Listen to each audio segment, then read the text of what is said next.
In this episode, we're going to work on a skill that feels like the heart of real-world threat intelligence, because most of the time you are not handed a single strong piece of evidence that explains everything. More often, you have scattered hints, partial observations, and small anomalies that could mean many different things. Any one of those weak signals might be noise, and if you treat each one as decisive, you will constantly trigger false alarms. At the same time, if you dismiss every weak signal, you can miss the early shape of real adversary activity, which often begins as subtle, low-confidence traces. The craft is learning how to cluster weak signals in a disciplined way so they combine into a hypothesis that is worth testing, worth communicating, and worth acting on at an appropriate confidence level. This does not mean turning weak evidence into certainty through optimism. It means building a structured case where multiple small signals converge, where alternative explanations are considered, and where the resulting hypothesis makes clear predictions that can be checked. Before we continue, a quick note. This audio course is a companion to our course companion books. The first book is about the exam and provides detailed information on how to pass it best. The second book is a Kindle-only ebook that contains 1,000 flashcards that can be used on your mobile device or Kindle. Check them both out at cyber.author.me in the Bare Metal Study Guide series. A useful starting point is to define what a weak signal is, because beginners sometimes assume weak means unimportant. A weak signal is a piece of evidence that is limited in strength, context, or specificity, which means it does not strongly discriminate between benign and malicious explanations by itself. It might be a single unusual connection, a brief pattern deviation, a low-quality external mention, or an artifact that is common enough to appear in normal activity.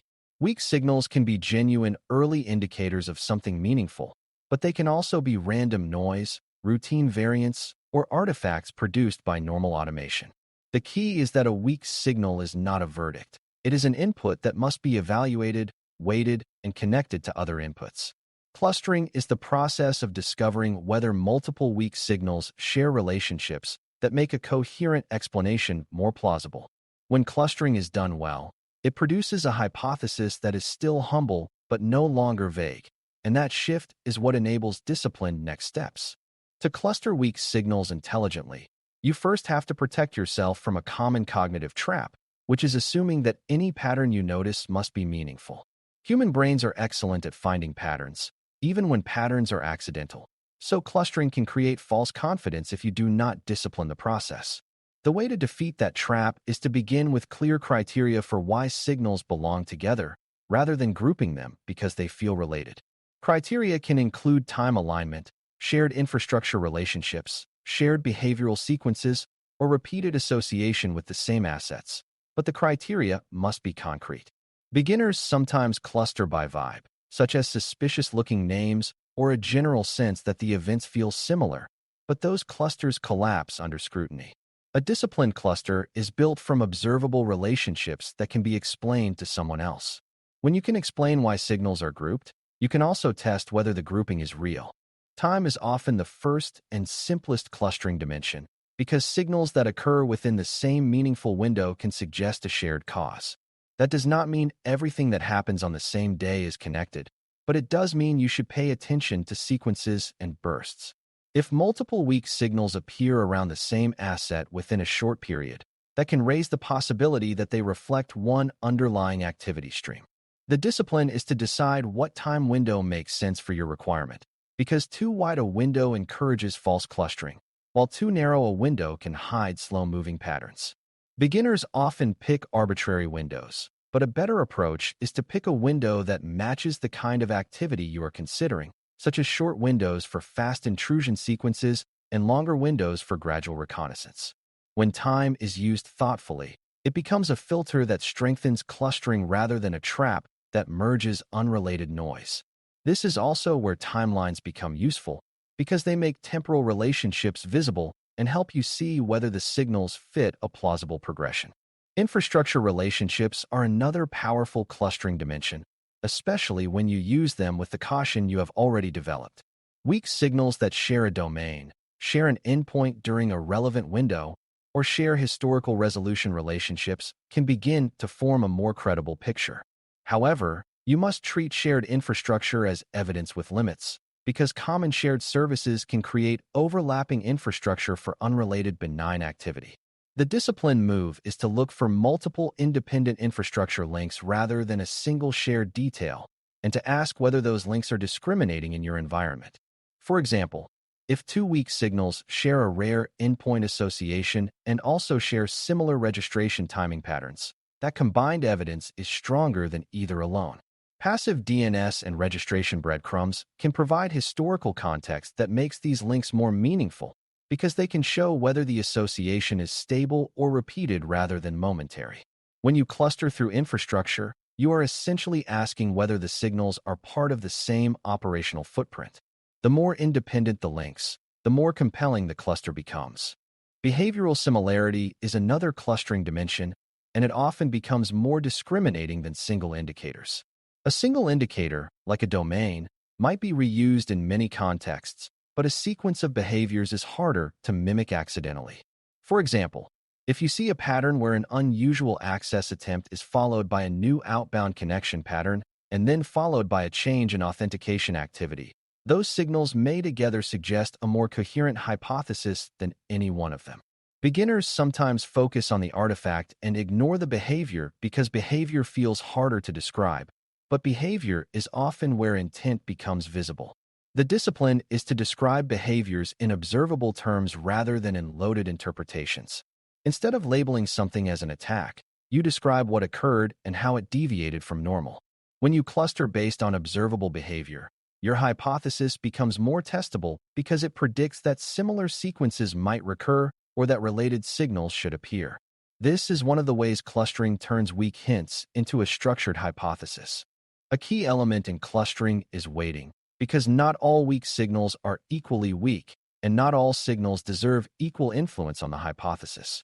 Some signals are weak because they lack context, while others are weak because they come from uncertain sources, and those are different weaknesses. A disciplined analyst weights signals based on source reliability, evidence quality, independence, and relevance to the requirement. Two weak signals that come from independent internal observations might be more valuable than 5 weak signals that all trace back to the same external rumor. Beginners often count signals rather than weigh them, which creates an illusion of strength through volume. A better approach is to ask which signals would still matter if you removed the weakest ones, because that reveals whether your cluster is built on a solid core or on a pile of fragile hints. When you weight signals consciously, you can state confidence more accurately and avoid overclaiming. Weighting also helps you decide what to test next, because you can target validation efforts at the most influential signals. To make clustered hypotheses survive scrutiny, you need to actively consider alternative explanations, especially benign ones, because weak signals are often ambiguous. If you cluster weak signals into a threat hypothesis without considering benign alternatives, you may end up with a compelling story that is still wrong. The disciplined move is to ask what benign process could create the same cluster pattern, what normal changes might explain the timing, and whether common infrastructure could account for the links. This does not mean you default to benign. It means you avoid building a hypothesis that is only convincing because you ignored other plausible explanations. Alternative explanations also help you identify discriminator evidence, which is what you would need to see to choose between the competing stories. That discriminator evidence becomes your next collection target, which turns clustering into purposeful investigation rather than narrative building. When a hypothesis can articulate alternatives and still explain why it remains plausible, it becomes much harder to dismiss. Another important part of clustering is deciding what the cluster implies, because a cluster should lead to a hypothesis that can be tested, not just a statement that things seem related. A good clustered hypothesis makes a claim about what underlying activity could explain the signals and what you would expect to observe next if the hypothesis is true. For example, if you believe the cluster reflects a malicious infrastructure set being used for a particular purpose, you might expect additional related domains, additional similar behaviors, or recurrence on similar assets. If those predictions are not present, the hypothesis weakens. Beginners sometimes stop at the cluster itself and treat it as the conclusion, but clustering is only valuable when it drives testable reasoning. This is where you translate clustered evidence into an analytic statement, then translate that statement into a plan for validation. When you do that, weak signals become the beginning of disciplined certainty rather than the end of uncertain speculation. It is also critical to understand that clustering can be incremental, meaning you do not need to build a perfect cluster immediately. In many cases, you begin with a small cluster with low confidence. Then you add evidence over time as new signals arrive or as you validate relationships. This incremental approach fits real-world uncertainty and prevents you from either overreacting or ignoring early hints. It also helps you communicate appropriately because you can say that a tentative cluster exists that merits monitoring rather than claiming a confirmed threat. Beginners often feel pressure to label early, but disciplined clustering allows you to describe where you are on the confidence journey. That makes your work more credible because it matches the evidence maturity. It also reduces burnout because you are no longer forced to resolve ambiguity instantly. You are managing it over time. Clustering also benefits from the discipline of stopping because you can always find more weak signals if you look long enough. The risk is that you end up with a sprawling cluster that includes unrelated noise, which makes the hypothesis less testable and less defensible. A disciplined stop happens when additional signals are not adding discriminating power, when the cluster is already sufficient to guide next steps, or when the evidence quality drops too low to justify further expansion. Stopping does not mean ignoring future signals. It means pausing active expansion until new information arrives that changes the evidence landscape. This is another place where intent protects you, because your intent is to reduce uncertainty around a requirement, not to build the largest cluster possible. When you stop at the right moment, your cluster remains clear and your hypothesis remains strong enough to test. This keeps your analysis from drifting into a game of endless association. To close, clustering weak signals into compelling hypotheses is the disciplined art of combining ambiguous hints into a coherent, testable explanation without inflating certainty beyond what evidence supports. You use concrete clustering criteria like time alignment, infrastructure relationships, and observable behavior patterns, and you weight signals by quality and independence rather than counting them. You consider alternative explanations, identify discriminator evidence, and translate the cluster into a hypothesis that makes predictions you can validate. You treat clustering as incremental and revisable, and you stop expansion when it stops adding decision value.